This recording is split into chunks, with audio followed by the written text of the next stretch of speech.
Broadcasting live from upstate New York, a technology talk show that puts you and your questions first. It's Tech Talk Live. Yeah, baby, it's Tech Talk Live. Coming to you live from upstate New York. I'm Flipper. I'm JJ. And this week we got in the house Mr. Jim Sinacropi. Good morning, gentlemen. How you doing? Pretty good. Morning. Looks like winter's back here in the Finger Lakes. Yeah, right, for about 5 seconds. I'm freezing my cojones off, let me tell you. It is cold outside.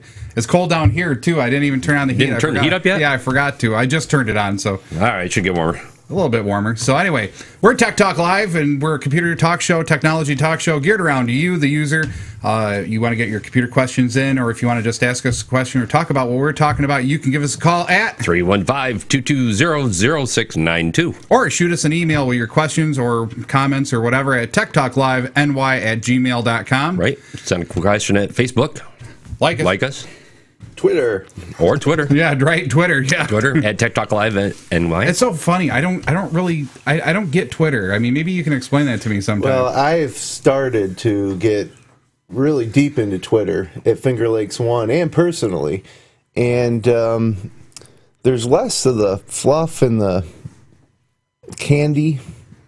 It's Facebook and more of just the facts, I guess. So, for instance, for Finger Lakes One, we're posting all our content, whether it's photos, news headlines, links to live shows. Like this morning, anybody that was on Twitter about 2 minutes ago got a link saying live now, Jim Sinacropi guest on Tech Talk Live, and I set that up 2 days ago. Nice. So it automatically, boom, using an app called Hootsuite, or a service called Hootsuite. Yeah, I've seen that. Yeah. There's an app for that. And so, we're able to disseminate all our excuse me for not turning off my phone. Right. we're able to disseminate all our content out to the masses. And when I really started to open my eyes to Twitter was during this year's high school basketball playoffs. We weren't able to go up and webcast the games live, but we still attended because there were so many local teams. Minders was in, Newark, Clyde, Lions, and what I did was I brought my laptop and I tweeted basically play-by-play. And next thing I know, we're blowing up with retweets, new followers, at replies from younger kids who were really getting into it. And so we did that throughout all the games at the Rochester War Memorial, and we picked up several hundred new followers. And I realized that the younger generation, because now we're getting older, we're middle-aged, right? Hey now. They're really on Twitter, and that's always been a challenge for us at Finger Lakes One, is trying to make sure that we can appeal to the next generation coming up. Otherwise we're gonna go away in 5-10 years. Yeah, I was gonna say we're gonna fade. So, and then from a personal perspective, I have a personal Twitter account. It's at the J Nice. Is that what you go on? You have your own show on Finger Lakes One as well? Oh, that's the CISPA. That's Tony Sometimes. I'm a man of many different personalities. But the J Nice was, I was in a band several years ago, and I was a rapper. So if you're going to rap, you need a rap name. Oh, rapper. I want to hear some rap. Get out. I'm a little rusty. But personally for Twitter, during Syracuse basketball games, I be on my phone or computer and just follow the tweets of all the other Syracuse fans that are friends of mine or media members, and it just kind of enhances that live experience a little bit. You feel like you're part of a bigger group of people watching that game instead of just sitting down in the basement watching the game. I've only seen it through our Tech Talk page. Right. My tweet. I haven't done anything with it. Yeah, I've looked around. Well, maybe. I think I'm missing the point, and I think that's part of my problem. It's probably a generational gap. I'm like, I want the interaction, the old Facebook, not the new one, the old one, the one where there's Oscar. Hey, it's Oscar. I've seen you many times. But now he's saying hi to you, right? How you doing, kitty? So he's a good cat, but if he gets in the way, just throw him down. Just put him down. Yeah. But I guess Twitter really, I guess I just really missed the point because it's just, Oscar. Ready, dude. He's so funny. Well, I think we're, everybody wants us to do an Oscar page, by the way. Yeah. Or like an offshoot of Oscar on Tech Talk. So see if we can steal any photos of him and what he's doing. Yeah. Yeah. Surprise. So, Little captions. But back to the Twitter thing. My thing is I got a lot of photographers that I'm friends with, and I also have on my Twitter account. But what they tweet are like small little blurbs of, it's almost like Pinterest. It's like, boop, okay, here I just did this photo shoot with so and so, and here's a couple of photos from it. There's no real interaction. It's just like broadcast. Boom, here it is. Well, it can. I mean, it's developed now where if you were to reply to one of them, they could reply back to you, and you could view that conversation of posts less than 140 characters. A lot of services now supporting it, whether it's TwitPic, so you can actually share a full-size photo via a link. Vine for iPhone, where these 6-second videos. So it's developing a little bit, and during the Boston manhunt, Twitter was fantastic. Huge. You would find information there before you would sitting there watching the live television broadcast. Right. Someone, and the thing is, it could be a tweet from CNN, or it could be a tweet from Mr. Jones, who lives 3 streets down from where they found the guy in the boat. So it's different. It's a real time. But the question still comes down to, especially with that kind of scenario where you got personal people tweeting about news items. Yeah. You'd want to question the validity of it. Remember that it is a personal person, not necessarily the FBI or the police officer tweeting that. Got to question the source always. Yep. But then again, during this Boston situation, a lot of the traditional media was getting all sorts of things wrong. They were naming the New York Post on the cover had a picture of a Brown student, a missing Brown University student, and they had said that he was the suspect. But and that went to print and was on the newsstands. So, and I think that the traditional media feels pressured to jump ahead with a story now, because they know if they don't, that there's going to be 50 other people that are going to go with it. So here's a question. Thinking about traditional media and versus like what we're doing and versus what Twitter does. I mean, I know we kind of feel a little pressured with the news, because it seems like by the time we get news ready and then we do it on Saturday, it's old news. It's old news, right? Because everybody's already heard it, or people that might not have heard it, or people that listen to the show might get a different spin on it, because we usually opinionate it a little bit. But really, looking at the 3 different phases, I mean, we're kind of like not cutting edge, but we're kind of like in between, like what the newspaper would do versus what, Yeah. And I'm just kind of curious. I mean, do you see, I see a market for the newspapers and the TVs. There's always going to be that traditional media. The question is I think they got to find their niche and get in it and stay in it. Yeah, things are different. And I think if you're a newspaper now, and a good example, I guess, is to look at what the Post Standard's doing up in Syracuse. They scaled back their print delivery a little bit, but they've bolstered their online services, and they have podcasts and videos and live chats. They have commenting systems. Yeah, they have someone at all the big events live tweeting, the games as well, whether it's Brent X or so. They're adjusting. Some are not adjusting, and I think they're the ones that are going to go away. But I think we'll always have, well, I say always, I don't know what it'll be like 20 years from now, but I think for the next 5 to 10 years, you're going to definitely have that home-delivered newspaper. And kind of what we're doing at Finger Lakes One TV is, if you look at the media landscape of the Finger Lakes, we get a lot of our news from Syracuse or Rochester. But we're all in between here. So, you turn on your TV, you get WROC in Rochester or WSYR in Syracuse. There's nothing right here originating from here.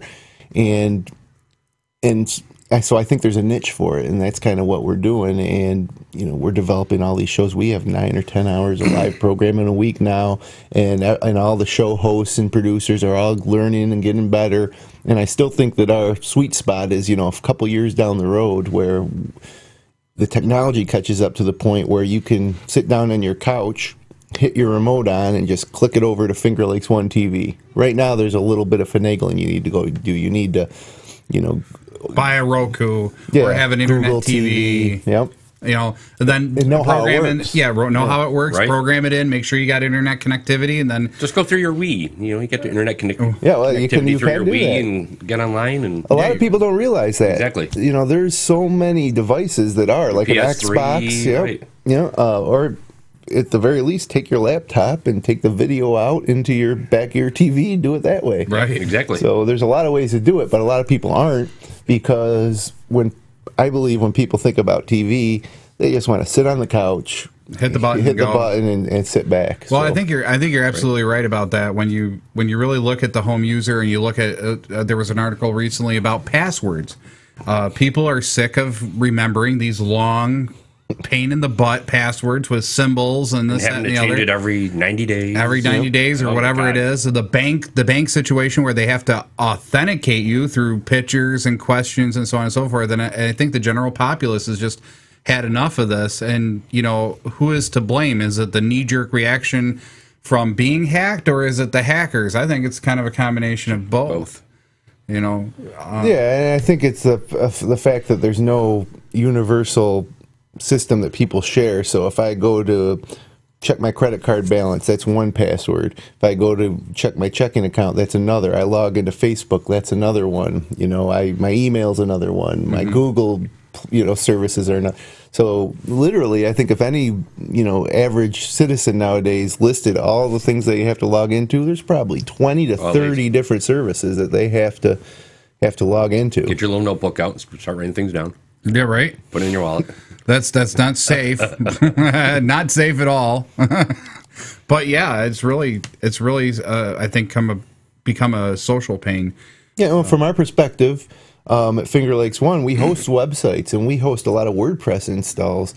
And for the longest time, we had the admin count. The username was admin, and so now hackers are targeting admin. Yeah, so we changed all the WordPress logins to a different username, which I won't share. But, right. But you know what it is. Yeah. So, but the big thing is that I guess as we go through time, things are going to catch up. Now, what is going to be the next big thing? What is the next big certificate thing? What is the next big identity thing? Are we going to have a credit card that you keep on you that has a 64-bit or 128-bit identification number, and you have a little card swipe on your monitor and go, and then that's your username and password for everything on that computer? I mean, is that where we're heading? I mean, I think the end game in all this is some sort of embedded chip or eyeball recognition, something on your body, Thumbprint.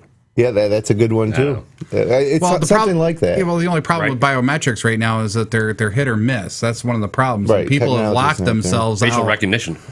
Well, right, that one too. They've locked themselves out of the computers and stuff. I mean, there's been several instances of that where they have like a thumbprint reader or a thumb reader. Well, obviously you got to have a backup, right? Right, a back door. But now the question, if you lock yourself out, right? So give your thumbprint instead. Right. So it's going to have to be a multi authentication somehow. And then I wonder who's going to develop it. Let's do it. Let's do it. Exactly. We'll stay late after the show. All right. Well, we'll hash it out. Yeah, 20 minutes. We'll have a new authentication protocol. That'll be cool. But yeah, I think that it will be something that's a little easier. And I think we're going to get to the point where a baby is born and there's some sort of a little mini chip injected into their body. And, that all humans have this. And this is going to get to something that I know you want to talk about later, the CISPA legislation that passed the House or the Senate. Talking about it anytime you want. It's going to be kind of like when tracking your dog. You put your chip in your dog. Well, the RFID thought process, yeah. Yeah, pretty much. But we wouldn't have any more abducted children. Right. Be able to find them more easily. A little GPS. And while on one hand you balance the privacy issue, because if everybody had a chip in them, the government would know where they were at all times, and obviously that makes. But the good side of it, I think, is a lot more sounds like public a movie safety. Almost sounds like a movie I know. All right. Yeah. Which movie was that? That's the one with Sylvester Stallone there, where he's a cop there in the future, and they said, "Oh, I got an incident going on." Oh, Judge Dredd. Judge Dredd, right? Yeah, I got an incident going on. Tom Cruise movie too, was similar to that. The recent one, right? It was. What was that name? He was a police officer. Yep. Yeah. Well. Wow, the brain just shut off there for a second. I know which one you're talking about because I saw it. It's like tracking every human, Yeah. Oh, look, he's going to commit a crime right now. I think bank robbery. Oh, here we go. Here's the other thing. I mean, RFID chips can be defeated though, because they are wireless, they are trackable, But the question comes down to is how do you stop that? Well, any type of brash netting will disrupt a wireless signal. Okay. Some type of encryption. So, well, I don't think the encryption is going to make any difference. That's already encrypted. I think it should be encrypted, especially if you're going to do an RFID thought process. But I think the question is going to come down to, would it be okay to have that? Absolutely. Now the question comes down to, is there going to be a way to block it so that when you're at home, in your house, by yourself or with other people, click it off or something. Yeah, be able to turn it off to the point where, you know, the government ain't just tracking you. Oh, look, he just went to the bathroom. Yeah. You don't need to know that I just went to the bathroom, okay? Or a criminal, you know, may come to find that, geez, they embed these things right here, you know, in the neck. And so when they abduct somebody, the first thing they do is dig that thing out, you know. Oh, God. Or with the fingerprint technology, maybe, you know, cut off the finger to get access to something, you know, cut off somebody's thumb and bring it to the vault and open it. You know, and get the gold. But you're right. You're absolutely right. It's a weird thought process. I'm actually thinking, why not go the route of Star Trek, which was all voice recognition. If the voice is actually as unique as a lot of researchers say it is, voice recognition with a verbal password. So even though you hear my verbal password, you can't say it. Right. So Alpha Dog Charlie Purple, right? You know, I wonder if somebody like Rich Little could, or you know, one of the impersonators could. Oh, that would be impressive. I mean, I'm wondering if that type of technology would, if somebody that's a really good impersonator like Rich Little, who I'm dating myself a little bit with Rich Little. I don't know, a little bit. So, you know, so can a guy like Let me look him up here real quick. Oh, who is that one guy that does John Madden? Oh yeah, John. We're really drawing a lot of blanks here today, but aren't we? I know he's. Well, it is he's Saturday morning. He's a good one. Yeah, I mean, I love the way he does his John Madden. I'm going to take a turkey and I'm going to stuff a duck in it, and I'm going to take a chicken and stuff a duck in that, and I'm going to put it all together and then wrap it in a quesadilla. It's going to be a turducken quesadilla. Duck and quesadilla, huh? Right. All right. I think that joke's funnier than heck. You got to go check him out, but I can't think of his name. He's pretty famous too. Isn't that horrible? Yeah, and I hear him on the radio. He's on ESPN Sports Talk all the time. Right. Anyway, what'd you have there? Well, we started talking about the CISPA thing. It originally had passed. I hadn't heard about it, so CISPA. Okay, so CISPA is the Cyber Intelligence Sharing and Protection Act, which basically enables businesses and corporations and the government to share data during a cyber attack. Okay. What this opens the door is the same thing. Is it a cyber attack or is it anything? It's geared towards cybersecurity, but the way the law is written, it could expand beyond that. Right. And I think that's what people are having problems with. Man-made natural disasters, you could use it for both, really. Right? Well, you could use it for anything probably by the end of the day. But anyway, last year the House did try to pass it, and it passed the House, but it didn't pass the Senate because of the privacy issues. And it's really a big, a lot of the big naysayers to this, even after they've made changes to this law, is the fact that privacy still is, just because you write it down on a law doesn't mean that a company, like saying Facebook and the government and Twitter are all working together to track down the bomber from Boston. Right. Okay, if they ended up collecting, which they did actually collect, all these people from Boston, Facebook accounts sifted through their posts, sifted through their private messages, sifted through a lot of stuff. A lot of pictures. A lot of things. Now, both companies now see it, plus the government now sees it. Just because the government now says, we will not use that information, and you cannot use that information as a private company, doesn't... it's just a law. It's just a piece of paper with some writing on it, by the end of the day. And that's what people are worried about, is that's all it comes down to. What's going to be the fine if Facebook, gets all this information from Twitter, now starts, Facebooking me and trying to market to me and sell to me, or use my information against me, or whatever the case may be. So a lot of people are really hell-bent on defeating this law in the Senate, because the president will veto it if it gets to him, is what the general consensus is. The general thought is that even if it does get that far, he'll veto it, and he vetoed it last time it came to him.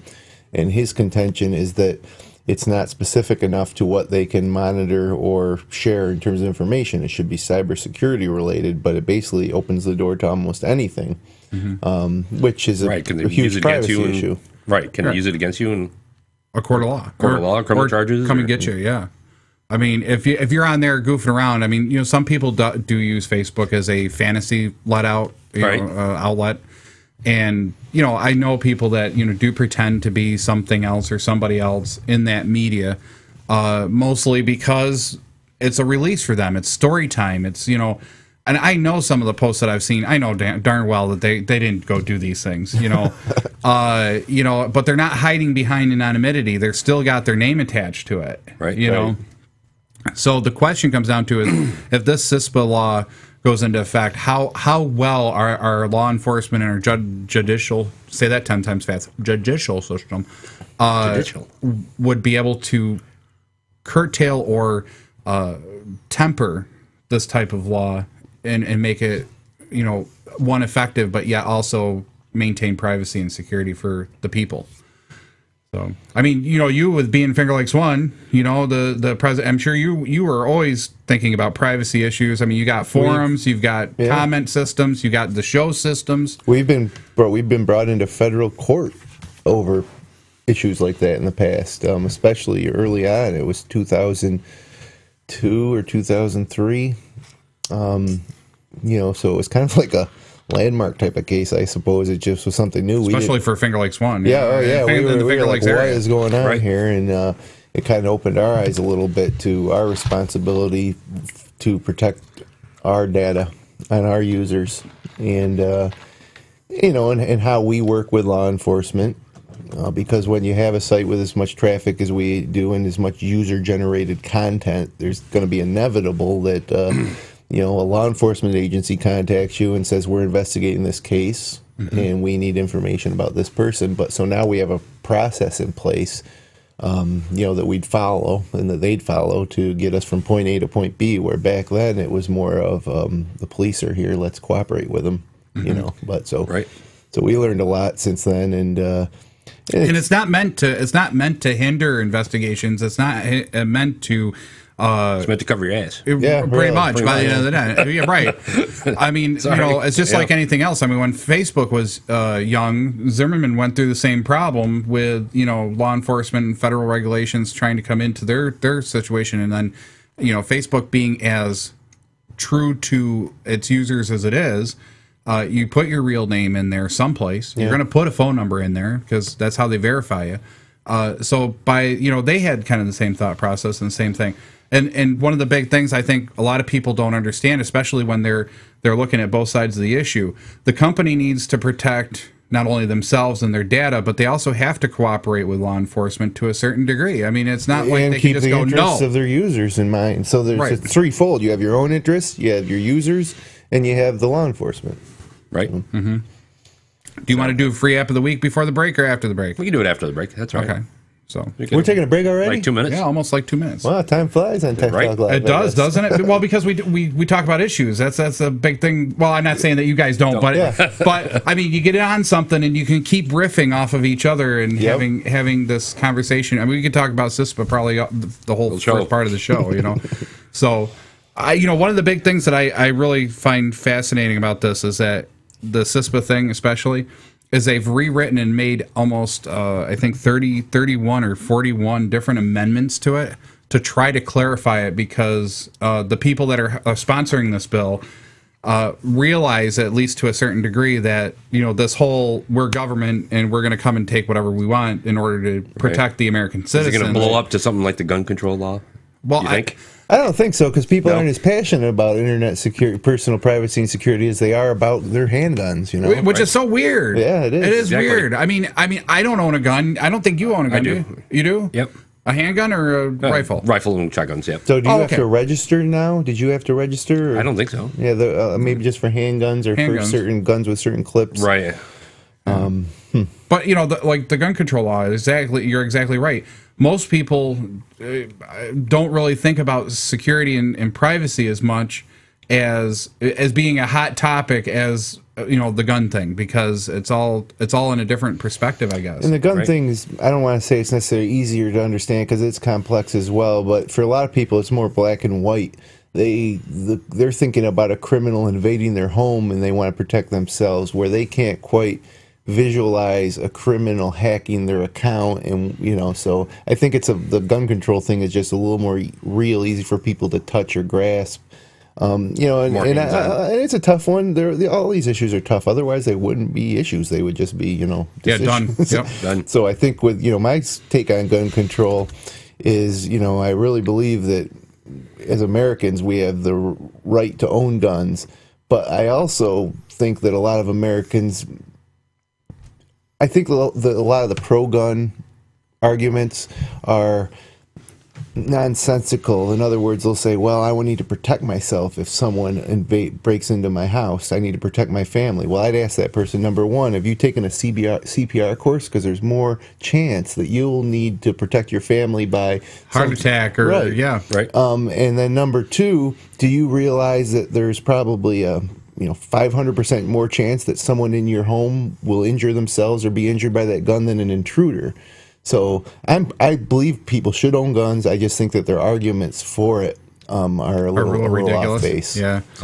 Well, I kind of fall in line with you the same way. I don't own guns. I don't carry guns. I mean, I do like blades. I mean, I do have swords. I've collected swords and knives for years, and it's mostly because of that medieval thought process that I came from.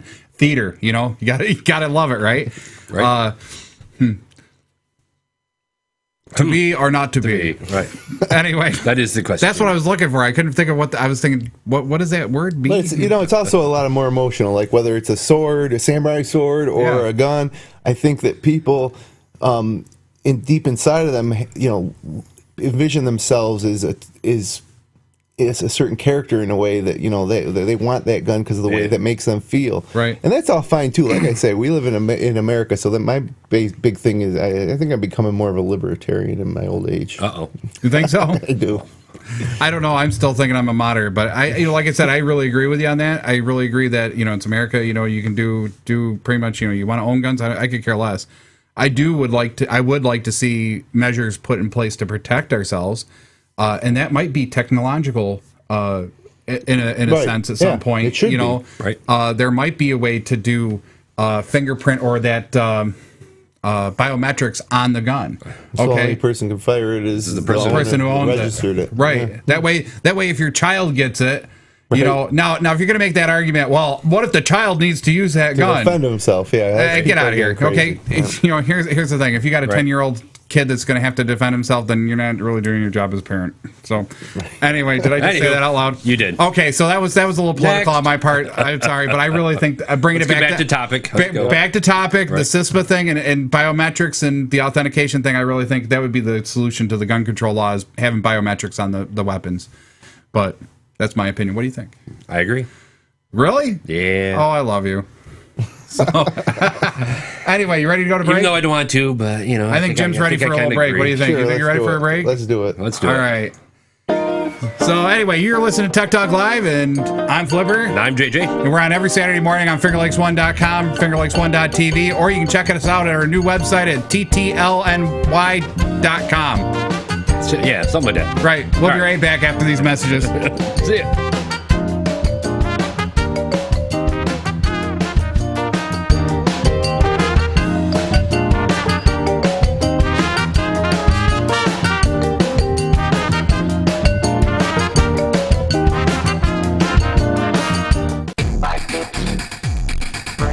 The Digital Babble colorful commentary on your digital photography. It's a show about critiques, guests, techniques, and reviews. Broadcast on FingerLakes1.tv every Wednesday evening at 7 p.m. Live demonstrations for photo editing and techniques. Reviews on all sorts of camera equipment and software. Find us on FingerLakes1.com and on Facebook. Tune into the Digital Babble with your host, Flipper. Vicky's PC Repair, 585-489-5055. Did your PC go kablooey? Maybe your laptop is screwy? Then call Vicky's PC Repair, 585-489-5055. Need some computer training? Maybe your computer is old and failing? Then call Vicky's PC Repair, 585-489-5055. Ready to hammer your hard drive? Tech support got you waiting for days. Virus and worms and malware, oh my. Then call Vicky's PC Repair, 585-489-5055. tell her Flipper sent you. Biggie's PC Repair, 585-489-5055.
Why Board Studios?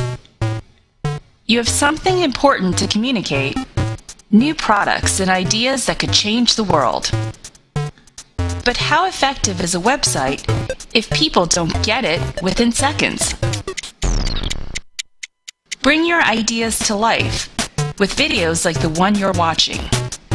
Just tell us what you want to communicate, and we'll come up with a video that will captivate your audience. And we do it a lot faster. It doesn't take months, and we do it a lot cheaper too.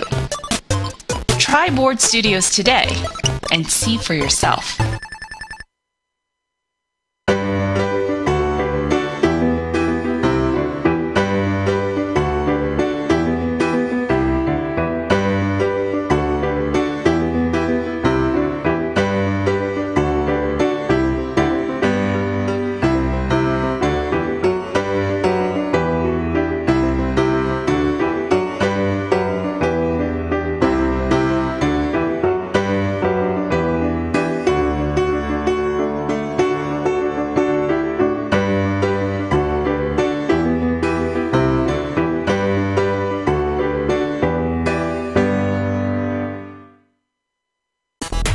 It's Tech Talk Live's product reviews.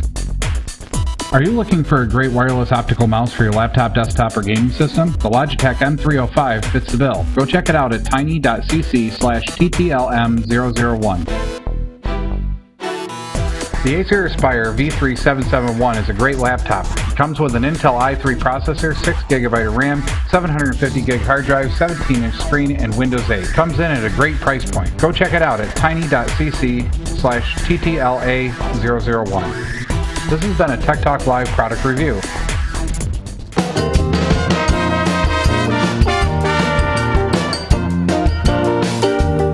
And we're back with Tech Talk Live. Yeah, baby. And we're a computer talk show here out of upstate New York, broadcasting live on FingerLakes1.com and FingerLakes1.tv. This week we have Mr. Jim Sinacropi here in the house with us. Let's get the video over. CEO, president, and... That's wow. it. Manager. Do you want a plane overhead? I'm trying to, you hear that? Yeah, I thought that. Isn't that amazing? Yeah. Good mics. They're cheap too. They were only $100. So well, the compression that you have going on there is really what boosts them up. You know, just the mics alone might struggle, but really good quality. I'll tell you right now. You know, we have our studio in our office at Finger Lakes One, where most of our shows. But this studio here in Studio B, we call it, is it's fantastic, and I need some tips on the couple things you do here. One, using Google for the phone calls, and two, the compression. Well, let's take a phone call, and I can show you the whole thing. So hopefully we can get... Yeah, so give us a call, 315-220-0692. Hey, if you got a question for Mr. Sinacropi here, or ourselves, or if you got a computer question, you have a computer problem, or you just want to talk about whatever, you want to talk about CISPA, I don't care, bring it on. 315-220-0692. So we can at least test out the phone and show Mr. Sinacropi how it works. Right. That's so funny. How does it work? I'm not sure. But you know, it's really it's really weird to see some of the different things that have come out. But do you want to do free app of the week? Sure, we'll do free app of the week. All right, free app of the week time. All right, let me find it here. Bring it on.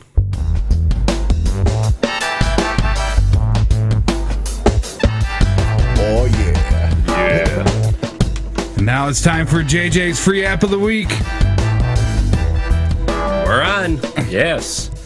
Free app of the week, brought to you today by the Apple Store, is Take It Easy. Take it easy. Take it easy. It's a puzzle. It's a brain teaser. It's a game. It's all three and much more. It's bingo with strategy. Place your pieces in one at a time on the board to score points. Try to form continuous rows of the same color from edge to edge, but one wrong tile and the whole row is worthless. It gets harder as the number of empty spaces on your board and your possible choices diminish, because once the tile is placed, it can't be moved. Yeah? So Sounds interesting. Sounds like a real brain teaser. it is. So if you like into any of the Jewel games or anything like that, Kind of should be right right along up your alley. Yeah? Right up your alley. Nice. So that's JJ's free app of the week, brought to you today by the Apple Store. Yeah, there you go. So go get it. It's free. It's free. I think I still have the audio a little too long. What do you think? Yeah. I like What do you it. figure though. about? I'm getting down over here. Yeah, I know, right? Just kind of I like, love yeah. the 70s music. It's so funny. Somebody posted on Facebook last night. It's 70s porn music. Start pole dancing, JJ. Start pole dancing. There's an app for that, I'm sure. All right. I just want to see where it ends. It may never end. Right here. There it is. And it cuts off. Right? So there you go. Free app of the week there, brought to you by JJ in the Apple Store. Speaking of games, I used to play a lot of Xbox, and I just kind of phased that out over the past couple of years because of how time intensive gaming is. Right. But I started playing a couple weeks ago a game called Field Runners, and it's really taken up a lot of my time. I don't know if you ever heard of it. never heard of it. What is Came it? out in 2011, and it's interesting. It's on all the platforms, but the way that I accessed it was through my Chrome browser. They have apps for the Chrome browser now, and it was just up there as an advertisement. I had some time to kill, so I clicked it and got the free version. The full version's $4.99, and it right in your browser. You know, it's a Flash game, I suppose. It's a tower defense game where these different units come across the screen, and you have to place defenses to defeat them before they get free. And once 20 people escape, you lose. But Field Runners, it's a good game. I'll recommend that. Oh, there you go. That's Jim's app of the week. There you go. All right. Field Runners. All right. I'll have to check that out. You know, speaking. What? Go ahead. No, you go ahead. Speaking about games, if anybody plays Bejeweled on Facebook and they've upgraded to the Windows operating system 10, they'll notice that the game's running really slow on Bejeweled. IE10, yes. IE10, Internet Explorer 10. If you go to Chrome or Firefox, Fixes it. fixes the problem. Yep. So I do believe that they're working on resolving the issue with Internet Explorer, but if people enjoy that game and it's running slow, switch over to the other two. That's what we've done, and actually Mimi found that, so I'm passing that word on. I got a tip Gotta for give all her you credit. Facebook gamers as well. Go into your settings for the game and disable the automatic posts about your scores and this. Oh, and dear that. God, yes. 'Cause I can't take it. I don't care that Well, I mean, John if that's all you're Smith- doing, who cares? You know, Yeah. because I mean, if all your friends are nothing but gamers and you're nothing but a gamer, and that's all you're doing is sharing those things, so you can get wood or you can get whatever for whatever you're building. Fine, whatever, do it, but leave me out of it. You know, I've hidden so many of my friends on Facebook. I like the way he does it. Well, they're your Facebook friends, but some of them I haven't spoken to offline. You know, for 10, 15 years. What I do is when I get those, you go in there's a game section on the left-hand side of your Facebook. You click on the games and say, okay, we sent you all these requests. You know, so-and-so sent you this request for this game, whatnot. If you click on it and then hit X to ignore it, a little box pops up. You can say, block this app from sending you advertisements. Right. So you just click on that. And that pretty much gets rid of all of it. Right. So anybody who sends you anything about Farmville or whatever, it won't pop up. Well, I So- think a lot of these people look silly. It's not their intention because they don't realize that they're sending out to all their friends a post that says something like, Sally needs a sheep, 14 sheep to, or John invites John you and to Lodi become a is looking for pirate. sheep. Yeah. Anyway, how about the 60-second rundown? You want to do that? Well, actually, since we were I'm going to segue right in because you were talking about Internet Explorer 10. Okay, cool. I thought I'd segue right into one other piece, and we could talk a little bit about the Windows 8 Revolt. I I really am behind it. I don't like Windows 8. I really think that, the operating system has a lot of nice features and add-on effects, like fast boot up. They streamlined a lot of things, made it so if you put it on a high-powered desktop, you're booted in 10 seconds. You're ready to go. I like that thought process. They should have been doing that with the original desktops, the original operating systems. It wasn't until they took up this mentality of tablet PCs and shifting to that way. But then they got rid of some of the most basic things, like the start button. The control panel's different. You can't go into Task Manager and see what services are running. You actually have to launch a separate instance and do a management on the computer. Oh, that's a pain. It is. Wow. As a tech, I have a hard time working on a Windows 8 PC trying to figure out what's wrong with it. Even email setup on a Windows 8 PC is confusing, and I think that Microsoft has tried to create an OS that would work for both traditional PCs and touchscreens, and I think it's tough to do both. Especially their first iteration. But I liked Windows 7. Be honest with you, I didn't like Vista. I liked 7, and I haven't had any experience with 8 yet, except for reading reviews. And like I say, it appears that they're pushing for that touchscreen market, and it's just not there yet. So, well, I just don't think, me personally, I don't think the PC or the desktop's ever going to die. And the reason why I say that is look at the automobile.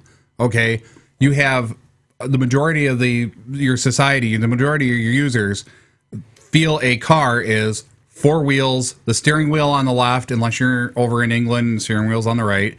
But it's a steering wheel. It's got a gas pedal, a brake pedal. It's all standard. There's not much changes as far as the basic concepts. I think your desktop's going bye-bye. Yeah? Yeah. Well, how long, though? Well, I don't think it's going to go bye-bye completely. Maybe it's going to be more compact. I don't think so. I think it's going to go. I don't think so because, really, look at your businesses and stuff. 10, 20 years from now. Maybe 20 years from now, maybe it'll be gone. I just don't see it, though, because I still think a car is a car, a desktop's a desktop, a PC is a PC. It's just the way it is. You're going to get more compact, sure. You're going to get tablets, but look at what they're doing with tablets. Bigger. They're making them bigger. They're going from like the 7-inch. Okay, well that's not readable. Now it's 10-inch. Well, it's just like the cell phones. They went from this big to this big. Now they're going back up to this bigger. Right. So I really think technology will come along. Where Google Glass. Right. Oh yeah, get out of here with that Google Glass thing. I'd love to try it, but did you read that if you get the Google Glass, you're one of the testers. People were trying to sell them for $1,500 to people, and they probably were successful. No, because Google found them on eBay and said, "Okay, brick it." Oh, right. So thank God for Google, right? Now, speaking of screen size, one of the coolest things I've seen in the past several months is a tablet PC, a touchscreen TV that's about the size of a 60-inch television, flipped flat like a table, and you play games on it. So you can play like shuffleboard, Oh, no doubt, really? That would be awesome. Yeah, well, it's pretty expensive, I'm sure. Like air hockey or something. Exactly. CEO of FingerLakes1.com, when are you going to get one and put it down in the other office so we can come down and try it? We wouldn't get any work done there. We'd all be playing virtual air hockey. Right. But that could have applications beyond gaming to the point where... I don't know, let's say you own a restaurant and instead of, maybe your hostess has one of these things at their hostess station and the whole restaurant layout's there. They can just tap, this person's sitting here, this guy's gone. You place your order like that and then all of a sudden it turns over to your game once you get your order put in. You're sitting at the table playing games. Yeah, you could actually, every chair, every table at the restaurant could be one of these things. And, you could read the paper while you're sitting there or, really, that's interesting. Well, actually, I think we're there. Let's go. Right? That's our big idea. Well, Microsoft Surface is one of those ones where they're actually trying to come up with a couple restaurants want to build surfaces into their tables so that you can do that. It's kind of that stuff. So far, it's been fruitless because they don't know what the value added is yet from a business standpoint. But I suppose once they figure that out, you'll probably start seeing it at your Applebee's and different places. Yeah, I think the cost of the technology has come down a little bit, and you'll see it. Even HD TVs now are probably 50% cheaper than they were 5 years ago, and you'll continue to see that drop. And And if you go to a site like Newegg or Woot.com, some of these deal sites, you know, you can get yourself a 23-inch Asus monitor for like $119. Yes. That's something that cost like $500 a couple of years ago. Right. So I was just impressed. I was at one of our local stores last night with MJ, and they had a 70-inch on the wall, and I'm just like, wow. Drooling, right? My God. And the picture this coming from that, you know what? They're going to get rid of that, dude. The picture clarity. You're never going to have like, a 70-inch. You know why? Because they're going to get rid of it before that, and you're going to have these goggles on. And you just put the goggles on, and you're going to watch But TV. that clarity on the 70-inch was just like, wow. You can see each angle you stood at was clear. I was like, I need one of those. Right on the wall. When are you going to buy me one of those? Right, exactly. It's definitely the technology in displays is improving, and all the you know, they're talking about 4D now or 4HD, right?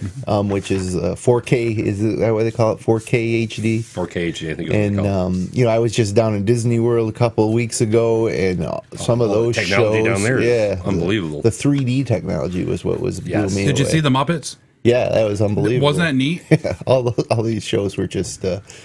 I just couldn't believe it. I'd never seen HD that good, you know. Yeah. Well, I've never seen 3D. 3D. Yeah, usually 3D is clunky, you know, but you know, this was really they got phenomenal. it down. They got it down. That's for sure. So anyway, my last statement about the Windows 8 thing, I really think Microsoft is either going to do one of two things. And I think either one, they're going to do the whole Windows like they've done throughout history.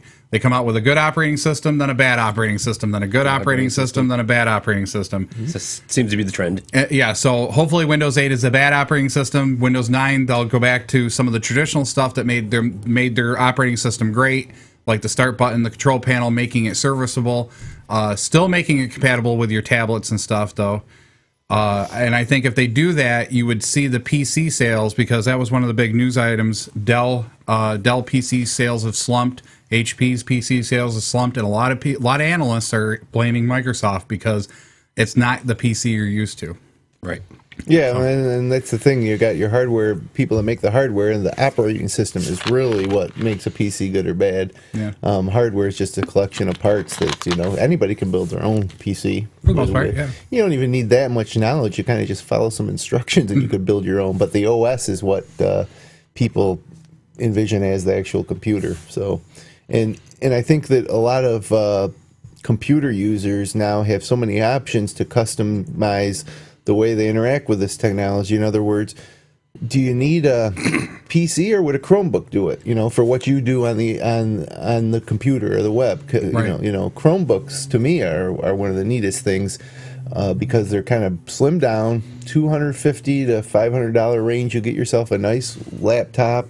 Google Chrome based, so it's all the Linux / Android based stuff. And you use. I tell you, the Kindle Fire is phenomenal too. Yeah. And Mimi loves that. That's all Linux as well. I was like, oh my God. You know, one of our listeners on Facebook had mentioned about whether Linux was going to be the replacement operating system for Windows. I said no. I don't think that it's going to be the replacement operating system by the end of the day.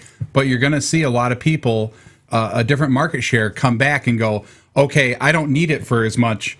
Like you were saying, I don't need it for as much. I just want to get on the internet. I want to maybe do some word processing. And that's it. That's all. I'm done. Yeah, and you can do that with a Chromebook through Google's cloud services. So Google Docs, you can have your spreadsheets, you can have your word processor. Yeah, and you and the word cloud. The cloud.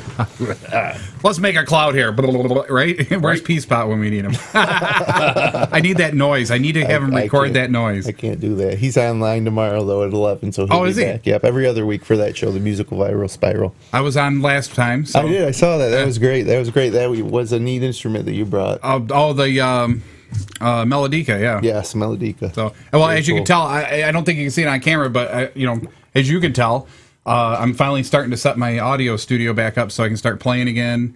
I'm getting a loop pedal so I can start playing loops and then playing on top of it and practicing up again. So I just want to get back into music for some reason. I made a New Year's resolution a couple years ago to bring the music back. Not only playing, but listening, because I had gotten to the point where I was just listening to podcasts and AM radio. And you know, AM radio. You becoming a cranky old man is what happened, right? Absolutely. I would, and I said, you know, what is missing here? And so I made a point to listen to more music, and he was missing his 80s hair band.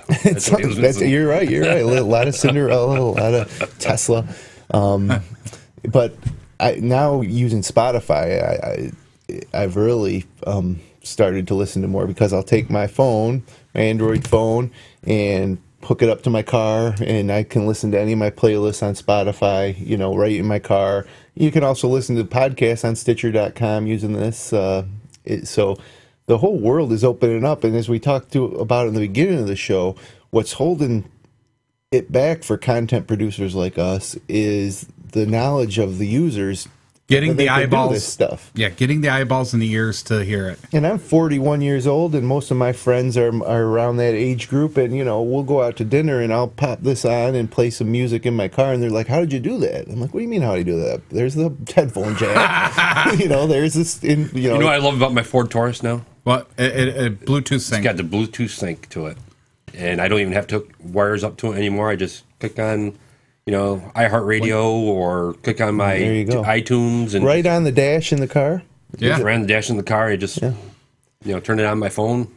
It Bluetooth connects, and now they say that you can use your steering wheel to change records or whatever you want to, and just listen away. That's the way to go. Now they say that that's the number one thing that car buyers are looking for now is the tech in the car for more so than gas mileage or horsepower or any of that stuff. Now they want, and I've seen more commercials. Ford was smart getting out ahead of that. All their vehicles are pretty ahead of that. Well, it's Microsoft Sync, so well, if you got Microsoft Sync in it, or if you have that Uconnect that Dodge produces. That's all Bluetooth Connect for any type of Bluetooth device can connect to your car, and you can play music. You can do your phone, so it's hands free. So you meet the state. It's even got a little thumb drive in the glove box. If you download a little music on the thumb drive, just plug it in. Yep. Play it through your thumb drive. Wow, that's in your car. Cool. It's awesome. Kia has run a lot of commercials over the past few weeks, really pumping up the technology in their cars. So I think that's like the number one selling point. And why not? Because you remember when you used to have the CD changers in the trunk? You used to, maybe somebody might have a 5 CD changer. And you're like, wow, that's cool, right? Right. Yeah. Well, now using this method, I have every song ever written. Exactly. And you can organize it how you want. You can share it. Hey, let's listen to that song that Jim Cinegropi did on the rap song that he did back when he was 22 something. No, the Taco Bell song. Is that what you go? We had a lot of we had a couple albums, but the first breakthrough hit was the Taco Bell song. It was called a song about Taco Bell back when Taco Bell was new and cool, if it ever was. Nice. Now it's kind of old and gross. Old and gross. Anyway, sounds like depends. You ready to do your 60-second? Yeah, I could do it if you want. You really want me to do that? Around the Tech? You like that segment? Around the Tech in 60 seconds. All right, let's do it. Do you need a... No, actually, it's right on screen. Nice. Now time for Round the Tech in 60 seconds. Hey. All right, so the clock winds up. It does 1, 2, 3, and here I go. Here we go. Girl Scouts and Boy Scouts working on video game design badge. The Boy Scouts of America last month introduced an all new badge for video game design, and now is looking for these Girl Scouts to follow suit. Key tech players fill out. I said that wrong. Key tech players fill out the Times 100 list of most influential people. People like Elon Musk, and to the Minecraft creator Marcus Notch Person. Made the 100 most influential people in the world for Time. Yahoo Kids deals more getting the boot. Yahoo chief Marissa Mayer is taking a page from her former employee with a little spring cleaning that will demise several aging Yahoo products. 20 seconds. Consumers tired of passwords want better authentication online. Consumers are tired of overly complicated passwords with symbols and all this other stuff. They want something new. Give it to them. It's time for cities to deploy emergency Wi-Fi strategies. Should cities come up with Wi-Fi strategies? Amazon, Netflix, and Smallfish are all getting creative and producing their own shows. And should we be looking to the tech industry to prevent bombings? Yeah. Yes. Did you get your whole page done? Almost. Almost? Almost. I didn't read all the blurbs, but I did get... You stumbled a little bit at the beginning. It cost you 5 seconds. I'm sorry. I'm getting better at it. Give me a few more shows. Holding penalty on that one. A holding penalty. All right. Anyway. So we're down to the last, pretty awesome. What, 5... I'm getting better at it. Give me time. I'll get it. I like the little countdown clock. What did you think of the video production of that? That was kind of neat, right? That was neat. I took your cue for when you were sitting there going to the mic going... Yeah. I'm like, oh, no, I better put that in or he'll get mad if I don't have it. So we were there. 11:55. 11:55. Wow. I only got one more topic if you guys want to talk about it a little bit, and then we'll close the show, and then we'll talk to Jim a little bit, and then get out of here.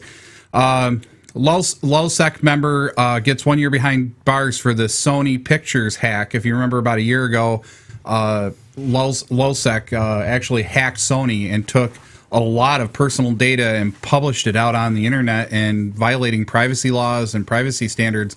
And Sony was totally appalled and did everything in their power to reverse that situation. Well, they caught the person, and the LulzSec hacker Cody Kretzinger, I can't pronounce his name. Yeah, say that 3 times fast. Yeah, right? Was sentenced today to 1 year in prison, followed by home detention, according to Reuters. Basically, he's getting he's getting a plea bargain for handing over other information about other hacks and so on and so forth. So he's going to get 1 year in prison, and then so many years of home detention, and 1,000 hours of community service. So has justice been served? I don't know. It's the thing. It's this type of white collar crime. Copyright. Yeah, it's hard to put your fingers on it, to wrap your arms around, and understand what the crime was or who was hurt, who the victim was. It's just gonna take decades to sort this all out in terms of copyright, whether it's music, TV. I mean, you know, the new Tom Cruise, is it Tom Cruise? New movie comes out, Oblivion, today. Yes. Today or yesterday Tom came Cruise out. Now I can go home and get on my Google TV box and go to movie2k.to, and I can watch that whole thing in HD. Wow! Really? Now that makes me a criminal if I do that, right? Or does it make the website that's providing it? Well, see, that would be where the justice system, I think. Are you downloading it, or are you just watching it? Streaming it. You're streaming it, so it's still watching it. You're still going out and committing the act of going and looking for this content. So you're supporting the ideal that you want it illegal. I'm not like downloading free music. It's not that you're not sharing it. I think this is what I'm not sharing it. I think that's where the big blur comes in. The RIAA and all the different companies that want everybody to pay everything for all this content Everything to use, right? Right. Versus the publisher who might put it out there, who has an offshore, server in some tiny country where they don't have, the same laws. Right. Yeah, it's and it really does come down to that point of what does it make you if you happen to be popping out to like that website and watching a brand new movie that you shouldn't be able to get unless you go to the movie theater and pay for the ticket. Does that make you a criminal? It's a blurry line. I don't know. I mean, and I would be more than happy for a movie like that, a movie that I wanted to see that was in the theaters, to shell out $10 or $15 to watch it at home somehow through my cable provider or through Netflix or something like that. I would do it for $5 or $7. $5.99. Yeah, $5.99. I would do it for $5.99. But I watch old movies, not old, but movies that came out a few months ago that are now on Time Warner that I can just go through my on-demand and $4.99 watch that. We do that all the time. Right. So it's not I think in some cases it's not a matter of the end users wanting to break the law. It's just they want to watch the movie. If they can pay for it, they're gonna. If there's an opportunity to do it without paying, given both, I would pay. I would pay. But if that option isn't available, but I can watch it through this other free option, as a user, you might not realize the difference, and you might just go do it anyway. Yeah, and then now we're making you the criminal. Yeah, I see it. It's very, very weird to see how the blur works on that. So check out that site, movie. He's gonna give it out. Yeah. It's amazing. Every movie. I haven't heard of it, so I might check it out. Not to implicate myself, but somebody told me about that. I went to this site. It was about a month ago, and it was the Saturday after the movie Lincoln came out, and there it was. And I watched the whole movie. Wow. It was in theaters yesterday. And so I think that the problem for these companies and these copyright holders is that it's so unenforceable that I don't know where you. Well, at least unenforceable to the home user. I think you can't really go after. It's just like when the RIAA goes after a 12-year-old girl for downloading some of her favorite songs from a site that she doesn't realize is bad or whatever. Right. And of course people will argue the fact that just because you're ignorant about something doesn't mean that you're not responsible for it. okay, fine. I suppose that thought process works to a certain degree if you talk about ignorance, but I really like to look at ignorance versus stupidity. If you don't know it's better, then really you can't go after the person. But if you do know it's better and you continue to go to it, now that's a different story. I mean, it's just one of those things. It's like, let me ask you a question. Sure. When we were younger, we would turn on CQ 102 or whatever and pop in the cassette and record our song. Take that cassette. Isn't that the same thing as illegally downloading a song and putting it on your device? But back then, nobody, was prosecuted for doing that. Yeah, nobody cared back then either, because I mean, back then. See, the problem here is I think what's changed is everybody's gotten so. And I'm going to say this wrong because I know people are going to get mad when I say this, but it's kind of like a greedy thing, but it's not. It's look at our shows. Look at our shows. Okay, we're just trying to get listeners and viewers, right? We're just trying to get out there. I mean, it's hard to get above that wave, that water level. 200 or so views. We want to bust through to 1,000. Yeah, or whatever. Get some good people coming in here and downloading these shows. Hey, we really like this content. We want to support this content. We want to sponsor your show so that you can continue to do it. And I think that's what we're all missing, really. I mean, you guys got a few, I think, on Sauce, and I think. Well, no, it depends on what we live streamed high school basketball games. Orange, this that's what it was. Orange. Oh, the Syracuse pack. But what we did at Finger Lakes One was we wrapped in our sponsorship packages for our high school basketball podcast and our Syracuse basketball podcast with our live game webcast, which we did 11 live games with announcer and play-by-play guy, multiple cameras of high school basketball. Now, all the local businesses really buy into that. They're like, oh, you're going to high school basketball game, live webcast? I'm in. Sign me up. And so we signed them up as part of that package. If I just went to them and said, we're doing a high school basketball podcast, that would have been a harder sell. So that's how we did it there. One of the most. But you're gonna get a lot of eyes and ears on that too, though. Yeah, that has been very, very popular. Now the most popular podcast on FingerLakes1.com over the past year has been the 31st Lap. It's a motor racing podcast, and that's a very specific niche that is content hungry. There's not a lot of that. And when I say motorsports, I'm not talking about NASCAR, although they do this. I'm talking like dirt sports or World of Outlaws. I don't know what all this stuff is. And they're loyal fans, too. Yeah, and so every week they're getting, 80 to 100 live viewers, and then after the fact they're getting 400 to 500, and some of their shows have topped 1,000. And it's because they're good, first of all. It's a great show. They're knowledgeable. The three guys on it are knowledgeable in this world. One of them's a track announcer, so that's why that's popular. Now the Soft Spot on Monday, that's just a general interest thing. We don't really have a niche. It's just you guys are hanging. You talk about news. You talk about stuff, and it's just fun. And a lot of times, I think we do it more for us as the host, just to to relax once a week. It's a kind of a scheduled relaxation time. Maybe that's what we need to do. Is just. But that's what we do. Come up with another oddball. Oh, there you go. Well, I think this show, for example, is fantastic because it. Well, thank you. It appeals. The production level's high, right? I think the production level's high, and I think that the topics you discuss probably appeal to almost everybody. You don't have. They just don't necessarily realize it sometimes. Right.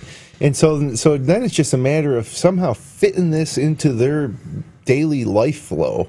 So, I think it's difficult to make someone say, okay, on Thursday they're going to say, oh, I want to watch Tech Talk Live at 11 o'clock on Saturday morning. I'm going to make a point. And then life happens. You wake up on Saturday morning. You got something else to do. Yeah, it's just, or then it would become, well, I'm going to watch it on demand. It's almost like you just got to keep pushing it at them until they finally get it. Now, anytime which is a lot on Saturday mornings, especially in the winter, I'm usually in front of my computer at 11 a.m. on Saturday, whether it's at the office or at home, and I will always pull you guys up, and whether I'm sitting there watching it or doing my work while the audio's playing in the background, I love it. And so I'm aware of it, and when I'm there, I'm going to be there. And then if I, of course, miss a show, sometime during the next 4 to 5 days after, I'll catch up on it and listen to it the same way when I'm at my computer, or maybe I'm going on a card ride and I pull it up on here. But that's me, I'm well aware of all the content and all the methods. So like I said, it's kind of becoming a theme of this episode is when folks become more accustomed to how this stuff works, and I think that we will progress. Yeah, I think so too. Well, thank you for the kind words as well. Sorry to take up the last 10 minutes of the show. No, that's fine. We gotta have. So anyway, you ready to get out of here? I think we are. All right. So I'm gonna hit. I hit it already. So hey, we're Tech Talk Live. We're a live computer talk show every Saturday morning. Saturday mornings on FingerLakes1.com. I'm Flipper. I'm JJ. And we're out of here. See ya. Thanks, guys. You've been listening to your technology talk show. Tune in next time to Tech Talk Live.